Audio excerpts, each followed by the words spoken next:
Cut then update. Ito pa yung video nila Alden Richard at Catherine Bernardo. Nakikita kita, nakangiti sila. Naka-boomerang yung video kahit na malabo no? Napasama sila sa group picture. Nakita sila dyan sa likod.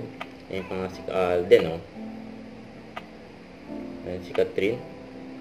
Ayan, may kausap si Catherine mukhang naka-standby si Alden doon. Siya ng birthday party ni Justin Claudio.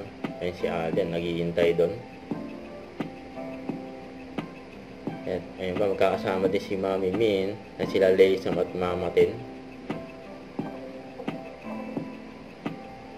Sparkle collaborates with Taste of Manila this coming August 17, 2024. Join us with my fellow Kapuso star Bubay at Bathurst Street and Wilson Avenue, North York, Toronto. The event is open to the public, so see you mga Global Pinoys and make sure to follow Sparkle's official social media accounts for more details. Yun At si Catherine naman, kasama niya si Lexin. Yan kagabi and then sa 01 Story, yan Salon Day na magtita. Yan, Tita Catherine at Lexin. Yan, ang ganda na magtita. Yan, banding na magtita. Yan, Salon Day. Huwag kalimutan mag-subscribe, click ang notification bell para ma-update po ang Richard Reaction Vlog. Bye guys, thank you for watching.